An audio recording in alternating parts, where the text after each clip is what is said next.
Welcome to Facts TV News, where everything is true. 4 shot, 2 fatally at gaming outlet in St. James.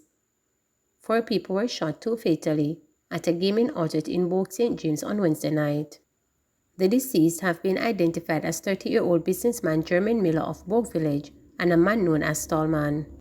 The other 2 persons were treated at hospital and released.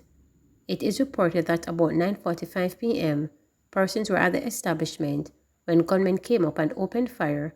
4 persons were hit. They were taken to the Conroe Regional Hospital, where Miller and Tallman were pronounced dead. St. James is one of 3 parishes where a state of public emergency was imposed on Monday by the government to help quell a rise in murders and shootings. Wednesday's incident was the most recent double murder recorded in the parish. At least 4 such incidents have occurred in almost 2 weeks. St. Andrew teen mother, baby reported missing. The police are seeking the public's help to locate a 15-year-old girl and her 10-month-old daughter who have been reported missing. Latonia Barrett and her child, Angelique Brissett, has not been seen or heard from since Tuesday, May 16. Latonia is of brown complexion, medium build, and 5 feet 6 inches tall, while her daughter is of a brown complexion. Reports from the Papine police are that Latonia and her daughter were last seen at home on Golden Avenue in St. Andrew about 7 p.m. on the day in question. The police say Latonia was last seen wearing a floral dress and her daughter was wearing a jeans dress. Anyone knowing the whereabouts of Latonia Barrett and her daughter is asked to call the Papine police at 876-927-2047, Police 119 emergency number or the nearest police station. Manchester taxi operator murder case pushback due to absent attorney. The unavailability of the lawyer presenting taxi operator Kevin Leslie, who is charged with the murder of his common-law wife during a domestic dispute, delayed the proceedings in the Manchester Parish Court. The court was informed that Norman Godfrey was unable to attend the committal hearing. As a result, Leslie was further remanded until Wednesday, May 24. Allegations are that at 8:30 p.m. on Friday, March 10, Leslie and his common-law wife, Shade Brown, had a domestic dispute and he reportedly used a knife to stab her multiple times. The incident reportedly happened in the presence of Brown's 11-year-old son and her 5-year-old nephew. It was the son who reportedly alerted neighbors about what occurred. Brown was taken to the Hanover Regional Hospital, where she later succumbed to her injuries. Leslie was later arrested and charged. St. Anne senior citizen killed in house fire. A 70-year-old woman on Wednesday died in a fire at her home in St. Anne. She is Lillian Gray. Reports from the Alexandria police are that about 1 p.m., the elderly woman was at home when smoke and fire were seen coming from a section of the dwelling. The police and fire department were contacted and the fire was extinguished. During the cooling down operation, Gray's charred remains were found among the debris. The scene was processed and the remains were moved to the morgue pending post-mortem. Investigations continue. 100 pounds of ganja seized in Hanover. The police are reporting the seizure of approximately 100 pounds of ganja in Hanover.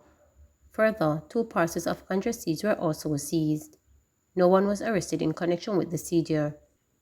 Reports from the Green Island police are that about 1:30 on Wednesday morning, lawmen were conducting an operation along Fish River Road when 2 men ran on the approach of the team. The police say they were chased, but the men managed to escape. A board structure in the area was searched and the ganja and seeds were found, according to the police. The police say the estimated street value of the drug is not yet ascertained. Investigations are ongoing. Over 5,000 teachers to be appointed to permanent jobs, says Williams. The Minister of Education, Favor Williams, has announced the creation of 5,000 postcodes that will see teachers employed in temporary positions appointed to permanent posts. Speaking in the secretarial debate at Garden House on Tuesday, Williams disclosed that Cabinet has given its approval for the appointment of classroom teachers, senior teachers, master teachers, health and family life education teachers, numeracy specialists, teacher aides, teacher assistants, and non-academic staff who have been teaching or working in the education system for many years without security of tenure, some of 5, 10 or more years. They will be regularized. We don't have a finalization of the data and then letters will be prepared, Williams stated.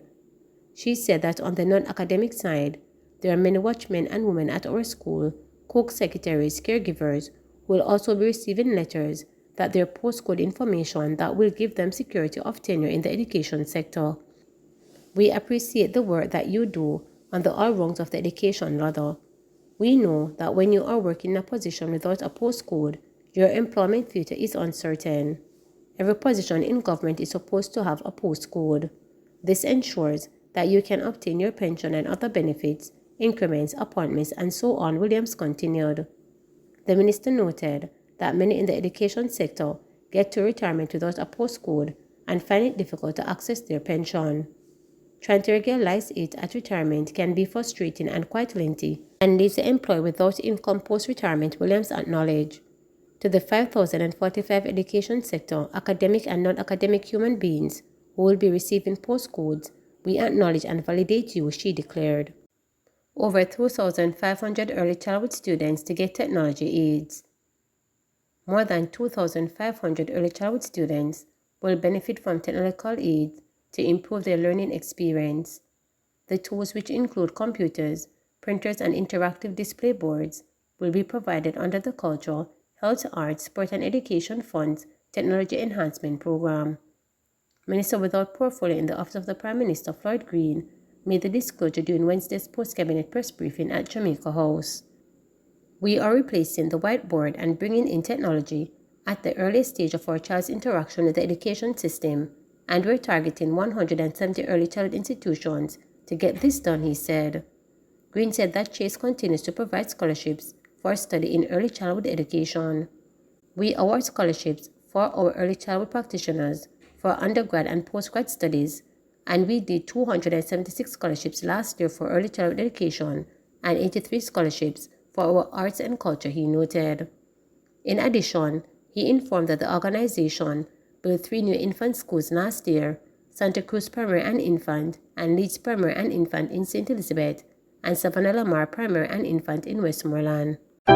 Please remember to subscribe, like, share, and click the notification bell.